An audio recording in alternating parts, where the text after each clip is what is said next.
Assalamu alaikum warahmatullahi wabarakatuh. Welcome to today's session of Halal Events, my role model show. From the slum dwelling of the Mamobi inner city to the corporate worlds of telecommunication, he has come from a quiet childhood to a very active community person and a productive citizen as that. Let's take a look into the life of a telecoms engineer by name Ibrahim Abdul-Rauf, aka RJ.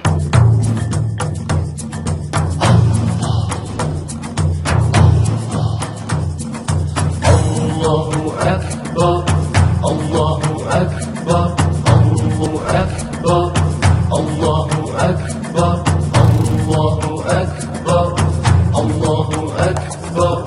All praise is due to the one and only. He is the master. This program is powered by Halal Events. Welcome to the show. Assalamu alaikum.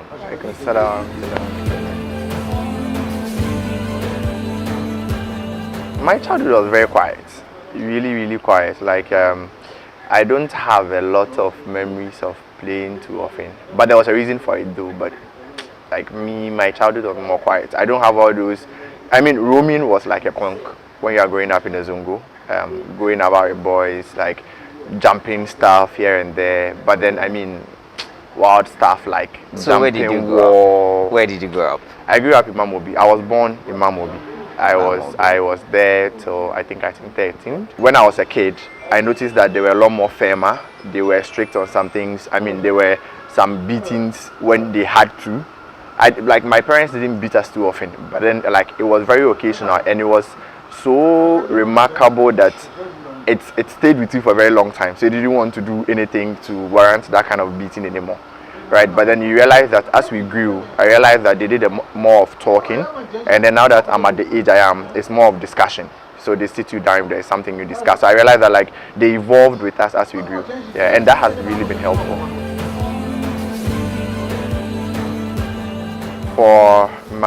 From nursery to class 6, I was at Bethany Preparatory School, which is at Mamobi. It's very interesting because the school was actually like a community, and it was surrounded by houses.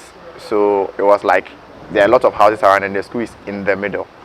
Yeah, the last time I went there recently, I think they've even gone to like 2-story, 3-story, which is because during my time it was all wood. Yeah, so I was there till class 6, and then the school didn't have a JSS department at the time. So I moved to Faith Christian Academy, which is at Kotobabi Down, where I had my JHS education. And that was where I think I started having an exposure to the Ga language, because you know that area they spoke a lot of Ga. So I think I picked it from there. And then over there, when I was transitioning to secondary school, I wouldn't say I was particularly clear in my mind what I should do. But then it was more like the smart ones in the class were all choosing science. And if I am smarter than you, and you've chosen science, why should I go and choose any other course? Like that was the main motivation. Interesting. So yeah, so for me when I went to the room, I didn't care what school you were going to let me to go, but then all I knew was that I was going to read science, because come on, I'm better than this person, and then he's choosing science. Why should academically? So why should I go and choose any other course? But then when it came to my course, my dad actually wanted me to attend Legon Presec.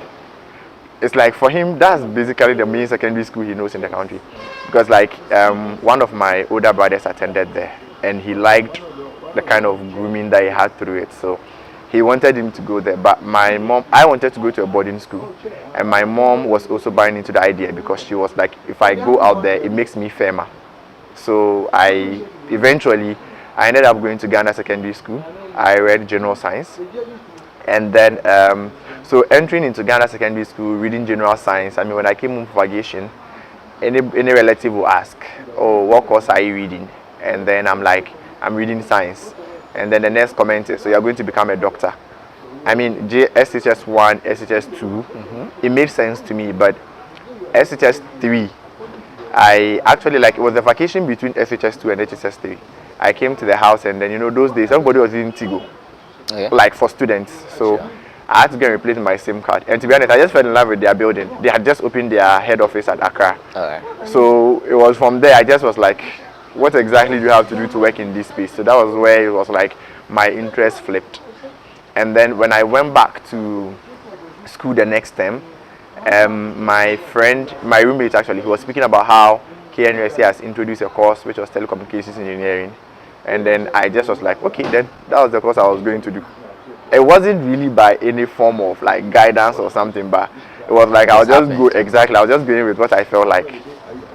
It was nice, like it was just nice. So I went ahead when I finished secondary school. I mean, like you would want to apply to university and all of that, and then I mean, alhamdulillah, I got the chance to read.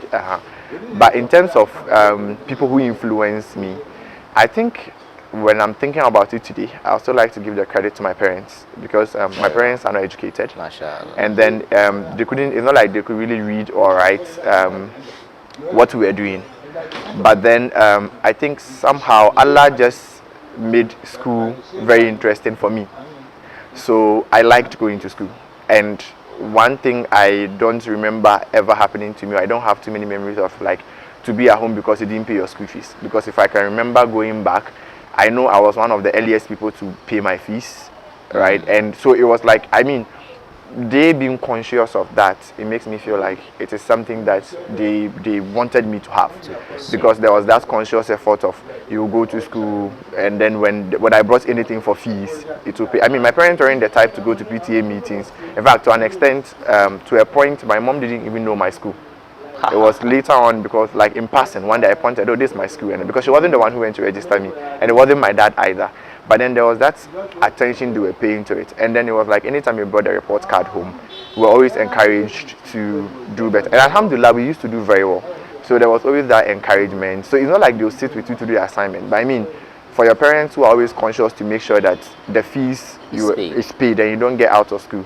And then my parents were the type that no matter, you don't stay home because you were sick, unless maybe that particular sickness couldn't allow you to go to school. But I remember there was a statement my mom made that if you are sick and you say, oh, today I can't go to school because I have headache, she always told you, okay, don't worry, just take medicine, put on your uniform, go to school, and go to school, the sickness will go away. And then, so we didn't really have things like I'm staying home, or yeah, it was always that, and fees was always paid. So very well. Yeah. My childhood was, I spent a lot of time to myself. So I didn't really like mingle with too many people in the community. So I wouldn't say I was exposed to too much temptation. Right. Yeah, like I can't really remember exactly, because like because I just spent a lot of time to myself. Yourself. Yeah. So well. I mean, aside the regular, we'll go for roaming, and then or maybe we'll go jumping, and those were normally in control spaces. So okay. Yeah, vices. But I think where I started seeing the impact of these was when I transitioned from JHS into SHS, because I think if I can remember very right, when we were in JHS, it was the pen pal thing that was very popular, and then when we ended JSS going into SHS, it became Sakawa. So it's like quite a number of the guys who were my mates in JHS, and like I didn't attend JHS with them, alright, but then I mean we were in the same primary school together. So JHS, we all went to different schools, because like I mentioned, my school didn't have JHS, so it was like transition in secondary school. A lot of them now picked up Sakawa, and they were doing vices. And then and anytime I came home for vacation, it was like at a point they became fun of me, that I am very good. I mean, when I come to sit in the cafe, I knew English better, and so I could come and sit in the cafe with them, and then I would know the vibes to give the pen pal, stuff like that. But then I didn't really fancy it, and I think a part of it was because my mom had a particular statement she used to make to us. She was like, if I should ever hear that any of my children is stealing, like it would be extreme, but technically like if I'm to translate, like I'll kill you.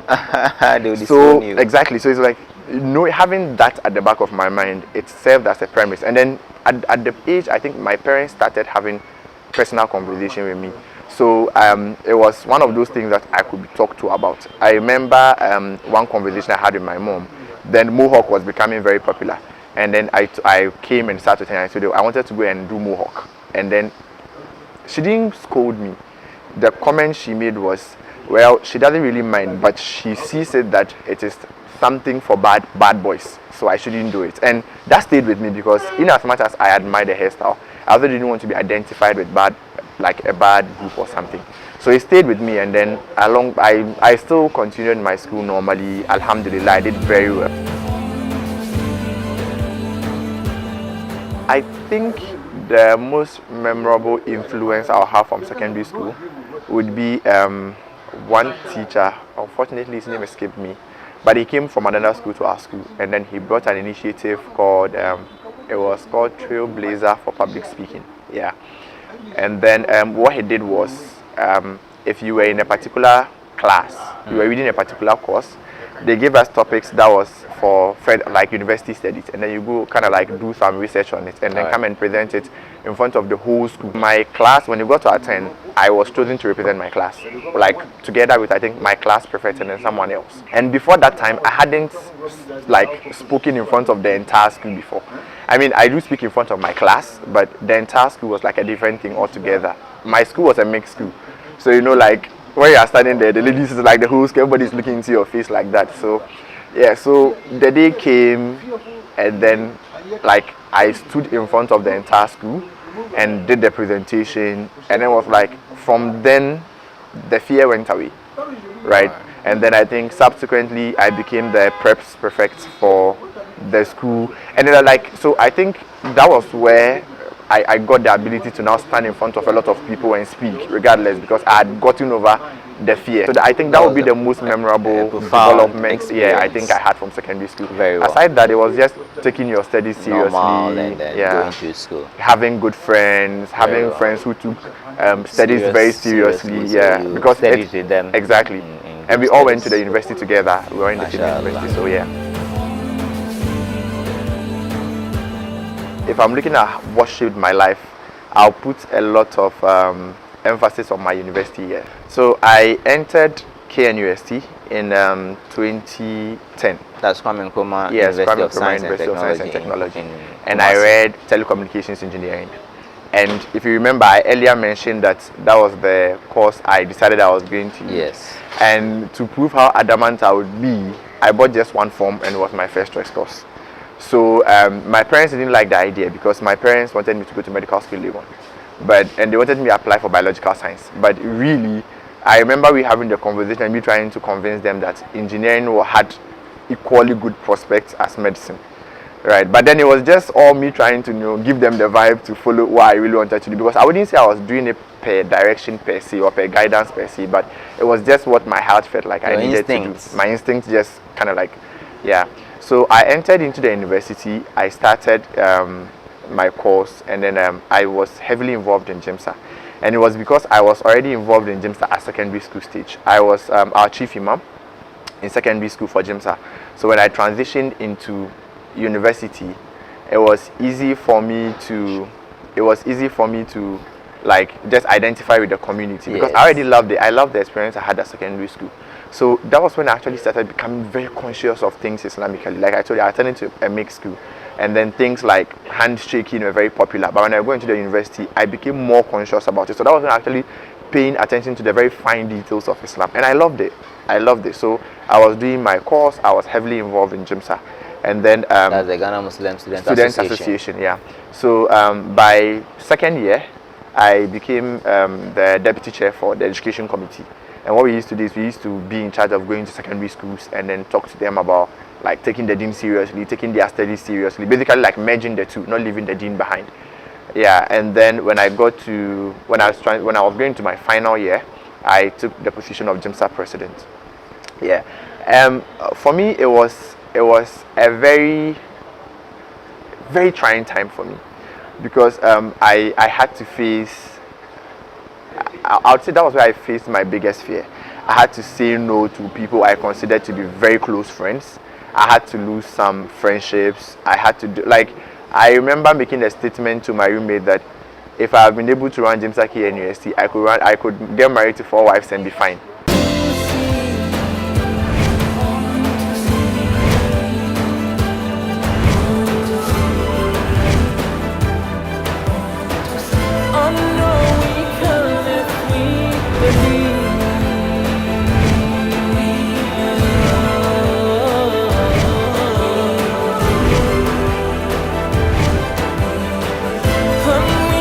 Halal Events. Know the difference. Because like, I mean, I basically went through a lot of drilling. The experience, like the community had a lot of expectations of me, and then there was my academic work that I had to meet, and then there were challenges like, you know, sometimes things want to creep into the society you don't agree on as a president, and you have to make sure that you are standing in the way of it. So you basically have to stand up and then shield the entire community from it. And then, but then one of my very favorite moments of being a leader was the sense of accountability that I had to our Jimsa patron, Dr. Ali. I think that he had a sense of he made sure you accounted for every single peso that he spent.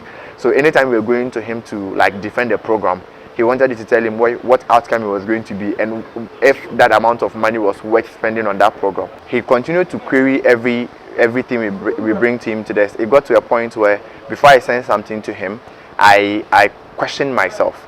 And when I continued into the space of work, I realized that it made things easier for me when I was receiving, in terms of feedback that I was receiving from my superior. Like I got to the point where when people are giving me feedback, like they are giving me commentary on the work I had done, it felt more like a feedback because I had got to appreciate that those comments come from a good place. Like these are people who want to see you develop, these are people who want you to be responsible. So it just basically shaped me in that form. So from there I did my national service. I did my national service on campus. Then I transitioned into the space of work.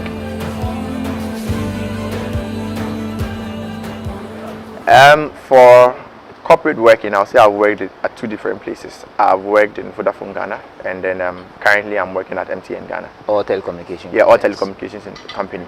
But then before I did my national service, I did some internship with then Expresso. So I got into Vodafone as a management trainee. And what they do there is to expose you to different spaces of work, different teams, different functions. And then at the end of the day, when you finish, in the ideal case, you settle in the place of choice. So going round from department to department, I think it basically gave me the impression that I could do just anything that I wanted to do.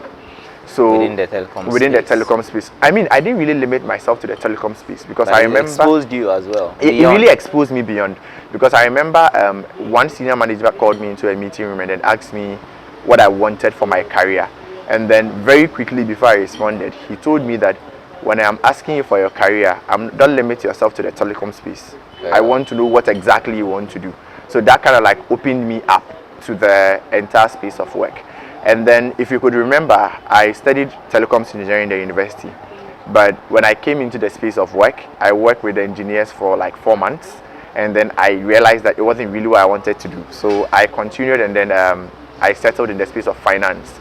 But then really, I've done a lot of data analysis in the early years.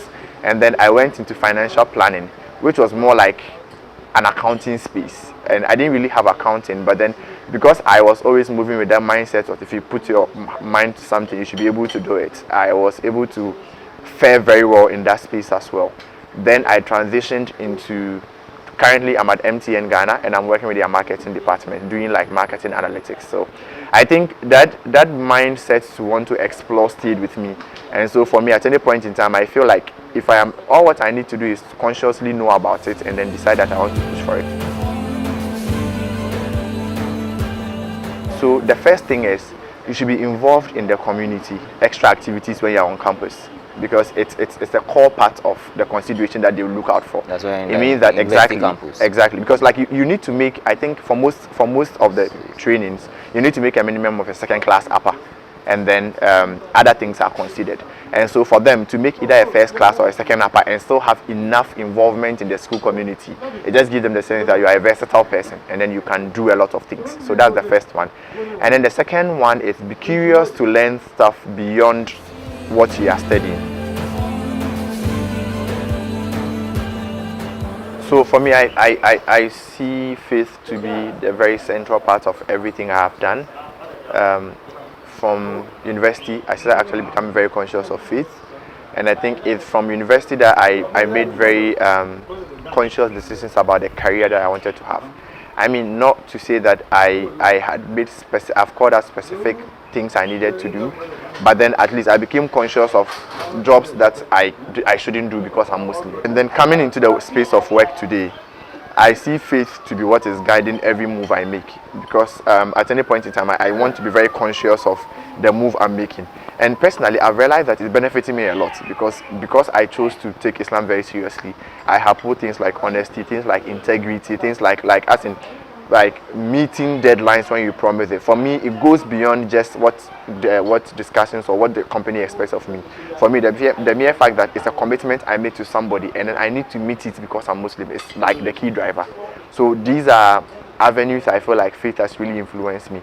And to be very honest, in as much as when you look at the way I told my story, it seemed like I was making a lot of moves from one place to another, and then it didn't seem like there was any proper like mentoring or guidance. But there was one thing that I always did along the line consciously, which is istikhara, because it was like anytime I was going to move from one place to the other, honestly I didn't know if it was going to lead me to the future that I was looking for.